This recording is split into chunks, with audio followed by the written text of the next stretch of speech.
Hi, I'm Anne from Game Like a Mother. Today I'm going to show you how to play Don't Llama Dice. It's ages 8 and up, 2 to 6 players, and it takes 20 minutes. Let me show you how to play. The goal of the game is to have the least number of tokens when somebody else gets to a value of negative 40 tokens or more. These count as negatives.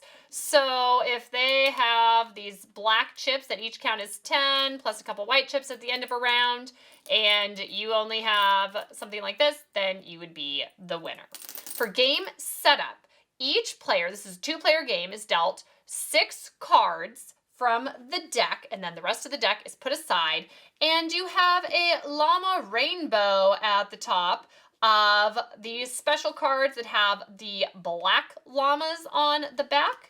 Make a rainbow out of those cards. The youngest player gets to go first. We'll say it's this player, and on your turn you have one of 2 decisions to either roll the dice or quit the round. Clearly this is the very beginning of a round, so they're going to go ahead and roll. We'll say they roll what was already on the dice, and you get to remove 1 card for each of the numbers or llama that matches your cards that match what's on the dice. So they can remove 1 4. They don't get to remove all the 4s, even though they have more of them. They just pick 1. They take out the 2, and we usually put these face down so we don't confuse them with anything else in the hand. And then that's it. You pass the dice clockwise, and it's the next person's turn, and just the same thing. They always get to choose between rolling the dice or quitting the round. A specialty roll that can happen is if you roll 3 llamas. This is especially good later in the game. At that point, if they had any chips, you can choose to return 1 to the chip pile, and the white chips are worth 1 point, the black chips are worth 10. It doesn't matter. You can return a 10-point chip. So if you have any of those, clearly that's what you're going to return. But that's it for your round, and then you don't get to discard any cards. Your turn is over. So even though this player has 2 llamas and they would have liked to discard those, that's it for your turn. If you have the 3 llamas, you discard a chip if you have any, and then play goes on. So we'll leave them without any chips. They didn't have any. So for this, it would just pass on to the next person. The other thing that can happen on your roll is if all 3 dice show numbers that you don't have.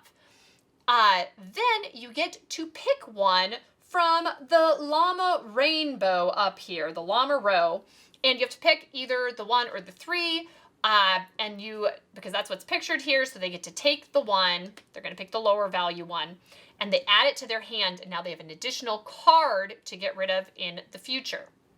The other thing that can happen with a dice roll is if it's this person's turn, and we'll say it's later on in the game, and a couple rounds passed, I don't know, things happened, here we go. They discarded this one, this person had gotten the 3, and then they got a roll that was 3, 3. Here, we'll have this and a 2, and we'll say this person got the 2 at some point too, sure.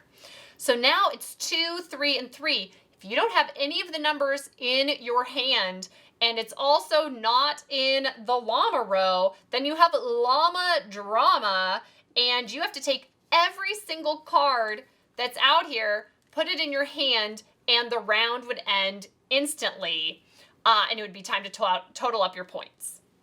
For scoring, the good news for this player is you only count each of your different types of cards once. So even though they have 3 llamas, and llamas are worth 10 points, this is only worth 10 points for their score. Same thing, the 5s get piled up, the 6s, and the 4. So they would have 26 points, yikes, just from that one round that would go into over here. And then this player, same thing, the 2 6s, the 2 4s. So they'd have 16 points. And that would go over here, 1, 2, 3, 4, 5, 6. And at this point, you take all of the cards, and you have to be careful. You look at the backs of the cards, and you pull out the ones with the black llamas versus the silver llamas, so you can make your llama row again for the next round. And then the next round, you take these cards, put out your llama row, and I'll fix this so it looks pretty here in a second. And then each player, you shuffle, shuffle. They each get 6 cards. And you're going to start the next round. And the next round starts with the player who performed the last action in the previous round. So it would be this person who'd get to start first for the next round. This is the start of our second round. This player gets to go first because they were the last person to take action the last round. And now there are 3 other ways that a round can end. A round can end if, we'll say this person was able to discard all of their cards. If you take turns rolling the dice and it gets to all of their cards have been discarded, then they get to discard the chip of their choice, which clearly would be the 10-pointer, back into the chip pile. This person would have to count up the value of any cards that they have left. The round ends immediately when somebody's out of their cards. And then they take points for that, shuffle them up, start a new round. The other 2 ways are if you choose to, instead of rolling the dice, if it's a few times turns in and you have something like this left and you just think, I think I'm okay with taking the 5 points at this point, then you can quit the round. And they say you're supposed to just turn these upside down in front of you. Do what you need to do with the cards you've discarded and the cards that you're quitting with to make sure you know which are which, because these will count as points for you at the end of the game. You still at the end of that round. At that point, this person can still continue to roll. However, the trick is, so they have some options here. So they can keep on rolling. If they rolled this, they'd say, oh, good, I got rid of this 2-pointer. If they rolled this, they could get rid of this llama and the 2-pointer.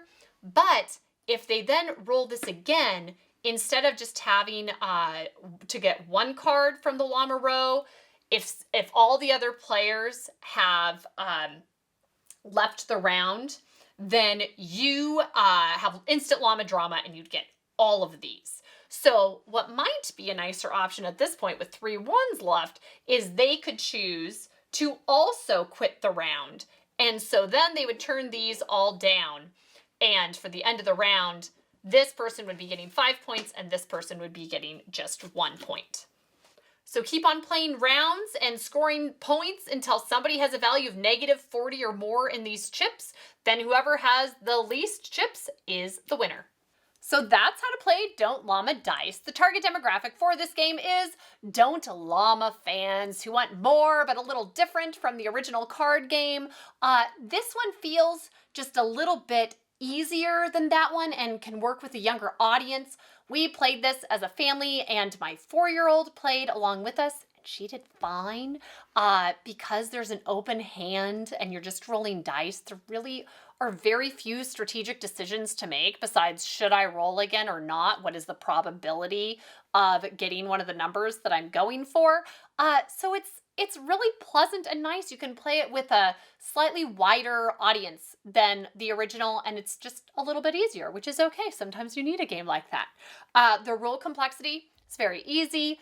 You read through one time, and especially if you're familiar with Don't Llama, this is going to be very quick and easy to play. How competitive is this game? It's low. I mean, there's one person who wins, you're getting points, but in terms of opportunity for conflict, it's really just you against the dice. So if somebody's getting a lot of chips, it's just the dice's fault or their own decision to roll when it was a very unlikely chance of getting what they were going for. So it seems like there's minimal conflict and it's just a very happy experience for a family to play together. The replay value is high because little games like this are so easy to get out for a multitude of situations, whether you have extended family around and you need a go-to game on Sunday afternoons after family dinner, if you have small children, if you just need a game in the evening to play with your spouse that's quick and easy, or with your board game group. This is one that just checks all of those boxes. And so it's quick, it's easy, and it's going to get played a bunch. Similar games, if you like this one, clearly Don't Llama, the original, is probably right up your alley, but also Zombie Dice is a nice push your luck dice game. And then Push is a push your luck card game that kind of feels along the same weight and is ideal for the same type of scenarios. But we have had some wonderful times playing Don't Llama Dice. It is a hoot or a to make a llama noise for the type of game it is. So you should definitely check it out. Thanks and see you next time from Game Like a Mother.